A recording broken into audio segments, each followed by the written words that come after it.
Hey, what's up guys, Ollie here. So I finally got my hands on the Tesla Model 3. This is the Model 3 Performance. A friend was kind enough to lend me the car for the weekend, drive it around, test it out, see what I think, see what I like about it, and really just experience the car and basically share my opinion. So I've had it for a day now, a good day of where I've really driven quite a few miles and really experienced the car. I mean, the short of it is, it's an amazing car. It's a ridiculously fast, ridiculously quiet, and very comfortable car, and it's perfect for everyday use. But yeah, I'll basically run you through the car, show you the outside of the car, the interior of the car, and share some favorite features that I like and things that I don't like. So yeah, let's get into it. Let's get to the outside of the car. Okay, so this is the exterior. This Model 3 is the metallic grey with the white interior. Obviously, as I mentioned, this is the performance model, so you have the higher spec rims here. You know, you have the nicer rims, you have the performance brakes. Pretty much every single option on this car is ticked. So every single option that you can get for the Tesla Model 3 is ticked on this car.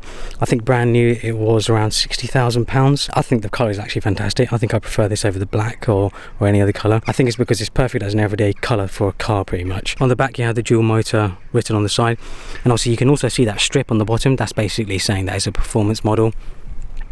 But other than that, the back of it is very, very clean. That's the only way you can tell that it's the performance model, with that dual motor sign and then the little strip underneath. Sorry about any other noise. The birds are going crazy for some reason. Maybe it's because it's evening time, but yeah, the birds are making a lot of noise. The exterior of the car is, I mean, I feel like, I don't want to say it's beautiful because I don't think it's a beautiful car. I feel like it's quite easy. Is that the right word to say? Easy on the eye. I feel like it's not really meant to look special, it's just meant to look like an everyday car. I feel as though it's actually quite a big car. Compared to other cars we have in the UK, I feel like this car is actually quite big. It's not as small as, say, like a 1 Series or an A3 or anything like that. It's quite a bit larger actually. It's more, you can more compare it to maybe like a 3 Series, a 4 Series, an A4. I mean, I guess it is supposed to compete with those cars, so yeah, it's not the smallest car in the world. The main issue being is how wide it is. It's actually a very, very wide car. You know, UK roads are quite narrow, especially country lanes, they're quite narrow, and having a wide car can be an issue getting down those roads. But yeah, I think the styling is just okay, you know. Don't think it's anything stunning, and to be fair, that's probably a good thing. I think it's probably a good thing that it's quite understated and quite normal looking. You know, you want it to fit in, you don't want it to look like a spaceship if it's something that you're going to be driving every day, because this car is meant to be a daily sort of car pretty much. So to unlock the car, you actually have a little key card, this little key card here, and this little key card, basically you tap it on the side, the sort of the pillar of the car, don't even know what the technical term is, and it basically gets you into the car. You can use a phone, but obviously because this isn't my car, I don't have it paired up with my phone, I just have the key card. But yeah, you just take the key card and you tap it just under the camera, which is here. Mirrors automatically come out, and then to actually open it, these door handles are quite fiddly, I'd say. You have to put your thumb in here, and then the door basically just pops out. So let's get into the interior of the car. Actually, before we get into the interior, let me show you the sort of boot space, the front boot or front trunk, however you want to say it, and the rear boot, rear trunk. So to open those, you actually have to go in here. You can do it from the app, but as I mentioned, I don't have the app, so you could just press here and you press here, and both of them are open now. So I'll show you the space. We'll start with the rear one first. So it's quite heavy actually, it's not easy to get up, but yeah, there is a lot of room in there. I mean, I don't know if you can see that, but there is a hell of a lot of room. This boot is massive. You can easily fit a couple of suitcases in there. I just have like my camera gear and stuff right now, but yeah, easily fit a couple of suitcases in there for a weekend away, to go on holiday or whatever, go to the airport. You can fit a lot of stuff in there. It's not auto closing, unfortunately. You do have to manually close it, but yeah. Oh, actually, I forgot to mention, this also has the carbon spoiler, the nice little carbon spoiler. Just a nice little touch, I think. Gives it a little bit more of an edge, you know, gives it a bit more of a sporty look. So the front lid actually comes out really easy, and there's a nice little space. It's not massive, but I did my morning shop, my, you know, food shopping pretty much for the house, for my house, and you can easily just put your bags in here, especially if you reverse into a spot and you just clip your bags. Well, you unclip these things and then hook your bags on there, and your bags stay hooked. You know, they won't roll around and everything won't go everywhere. Very useful. I wish more cars had that. It's quite shallow. Underneath there's nothing really, it's just some tools. There isn't actually any extra space. And then if we shut it, so to shut it, you actually just bring it down and then you push and it shuts quite easily. So if we get back into the car, so I can show you the interior. I think the interior is actually the best part of the car. This white interior is fantastic. And obviously a lot of people are scared about it marking and stuff, but from what I've read online and from what I've seen, a lot of people actually haven't had too much issues with markings and stuff because it's easy to wipe down. But yeah, I think it's absolutely fantastic. It just looks so clean and so bright, very modern as well. It's minimalist for sure, but I think it's minimalist in a good way. It's not too minimalist pretty much. So if we get in the car, I really like this steering wheel. I like it more than I thought I would. It's quite a small steering wheel actually. It's very small. It's quite nice and chunky, but it's very small. Almost feels like a little bit of a go-kart because it's that small. But yeah, it's really nice. I think it's a good size.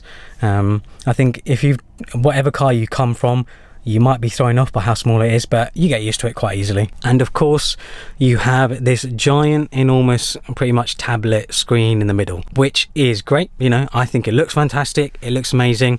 I drove a left-hand drive model when I was in San Diego earlier this year, and basically Tesla have done a clever thing here.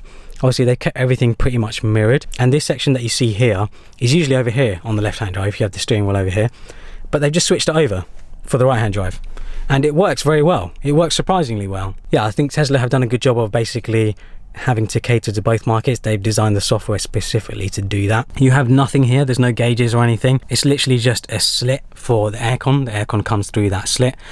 I sort of wish they put in a heads-up display. I think a heads-up display would have really made a difference in this car. Just having your speed right there on the screen instead of having to look down, I think would make a lot of difference. You know, just having key info on a heads-up display, I wish Tesla had done that. I think it would have made a world of difference. You know, lots of cars have heads-up displays nowadays, so I'm surprised Tesla haven't done it. We also have the sort of panoramic roof, the sunroof, which goes all the way back. There is a bar in the middle, but yeah, we have a nice sort of panoramic roof. You can see that rear window or that rear glass is just one massive piece of glass that's been tinted. Very clever, very nice design. It has a gloss black finish in here, and the owner has actually put in a Nomad charger here, so you can wirelessly charge your phone. So, you know, you can put your phone down and it will wirelessly charge your phone, which is very neat, very useful. You can have two phones here charging. And there's a lot of storage, you know. There's actually a ton of storage in here. Tons of space for stuff. 2 cup holders. Oh, this is done by a magnet, so you just literally do that. 2 cup holders. There's also pretty much a cup holder here as well on the side, and then inside you have a few more cubby holes pretty much. You can take this thing out and you can put more things in there. There's quite a lot of space, but yeah, there's rooms for tons of stuff. There's actually a lot of storage in this car, and it's brilliant. Having the screen is obviously, as I mentioned, fantastic. You know, the responsiveness is just brilliant. It is so responsive and you can do so many things from it. However, I am still against touchscreen for like I guess very common actions that you want to take. For example, the aircon. I would have actually preferred buttons for aircon. You know, I think having buttons for aircon and heated seats and stuff just make more sense, because then you can just do it without looking. So you do have to look at the screen to do a lot of things, which means your eyes are off the road. I don't like that. I don't think it's very safe, but you know, that's just the way it is. And Tesla have made it as easy as possible, but even still, I think I would prefer buttons. I think buttons are always a better way to do things. Okay, so just a quick overview of the screen itself and what it can do. So down below you have some key controls, your music, volume, whatever, heated rear window, heated front window, whatever, just to get demystifier basically. Heated seat either side, so left seat, right seat, and obviously the climate controls. As I mentioned, you know, I think climate controls would be better if they were actual buttons, same with the heated seats. But yeah, you can tap into the climate control and you can mess around and stuff, and you can even split like airs up and stuff. It all comes through the slit here that you see. But yeah, pretty neat. Very nice, easy to use controls, really nice graphics and stuff. It's fantastic. When you press this, you get some other sort of functions and stuff. You get your music up and down, so you can swipe this up and connect your phone, Spotify, whatever else you want to do. When you tap this, you get basically settings for the whole vehicle, so you can see settings for all sorts of stuff pretty much here.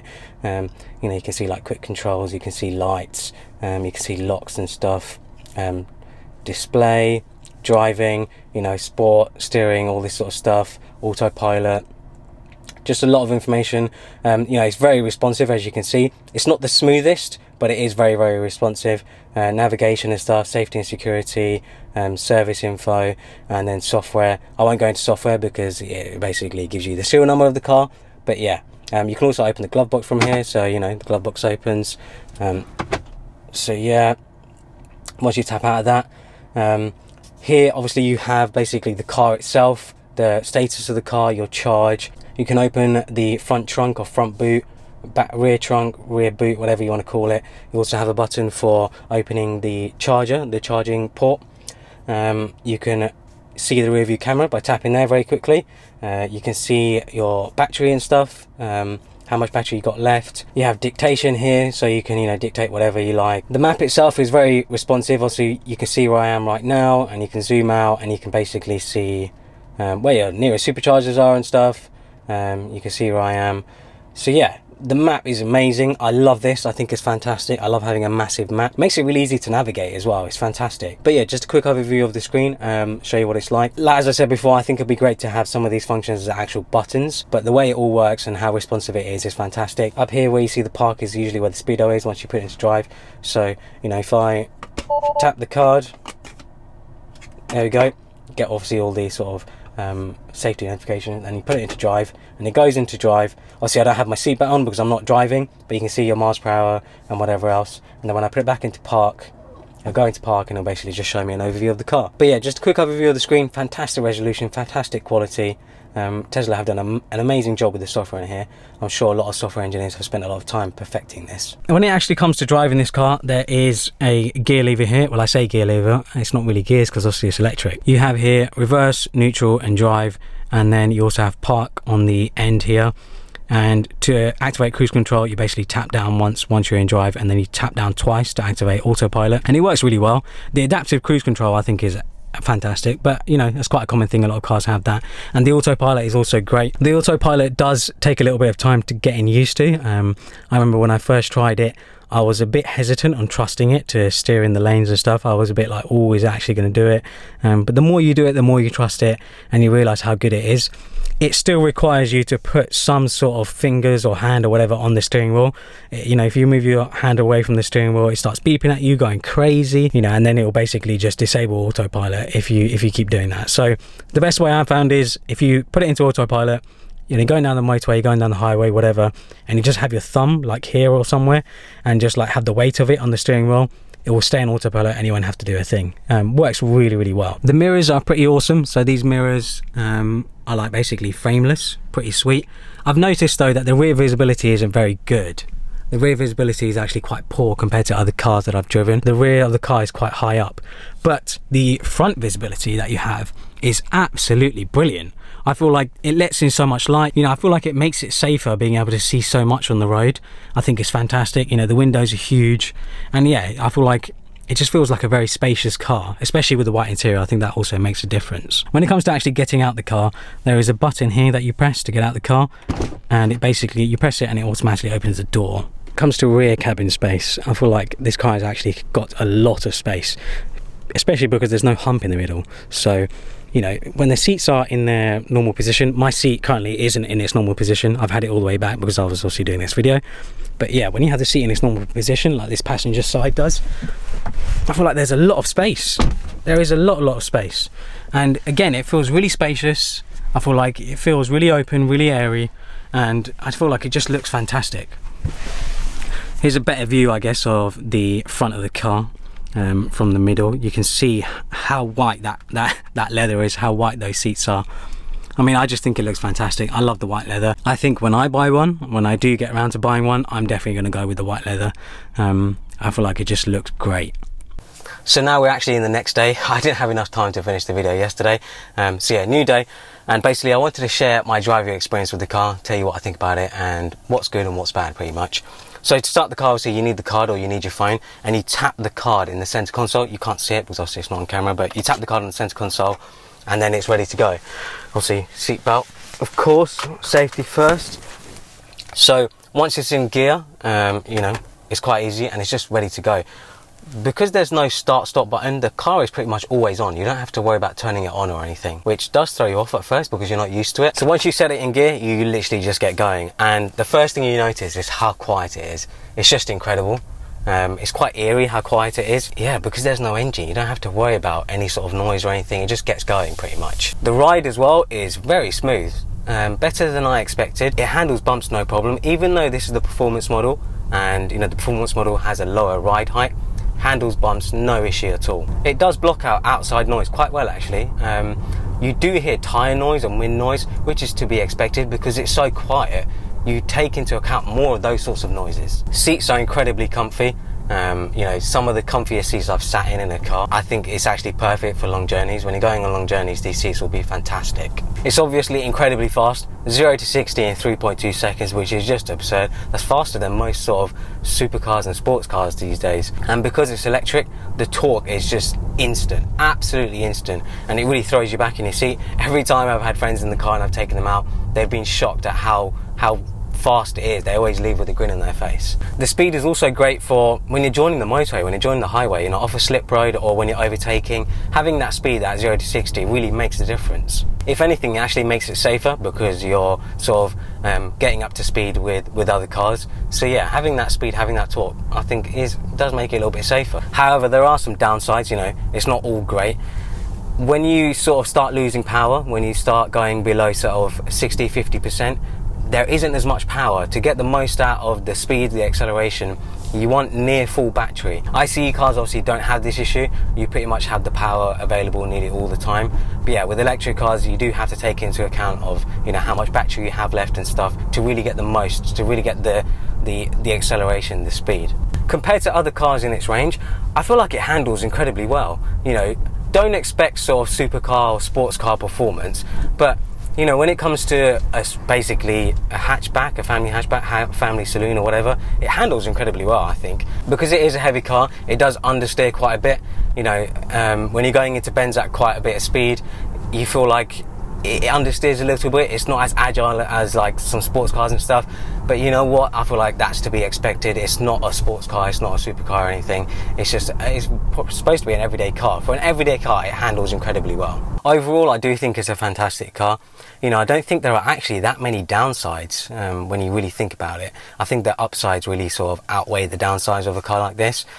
As an everyday car, the Model 3 is great. You know, it will be suitable for most people. There's tons of storage, there's tons of room, and obviously, you know, there's no gas, there's no emissions, nothing like that. It's just a quiet, smooth ride. You save a lot of money on fuel due to it being electric.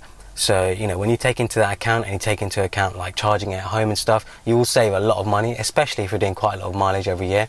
You know, if you're doing like north of 10,000, 12,000, 15,000, maybe even 20,000 miles a year, you will save a lot of money on fuel for sure. With it being electric, you can take it into London. So if you're someone who commutes to London, you know, you can go into London, not have to pay congestion charge, and you don't have to pay the ultra low emissions charge either. You save a lot of money there because the congestion charge is like £10 a day alone, so you know, you won't be paying that either. Electric cars, I think, are definitely the future. I think that's where we're going. It just makes the most sense really when you really think about it. I still love my ICE cars. You know, I have an AMG GTS which I love to drive on the weekends and stuff. I still love those cars, but over the next 10 to 20 years we're definitely all going to be switching to electric cars. Just makes the most sense. You save a lot more money and it's a lot better for the environment as well. Hopefully you guys enjoyed this video. Doing car videos is actually really tough. There's a lot of work involved in doing car videos, a lot more work than doing tech videos. But yeah, hopefully you guys enjoyed it. Follow me on Instagram and Twitter and subscribe for more.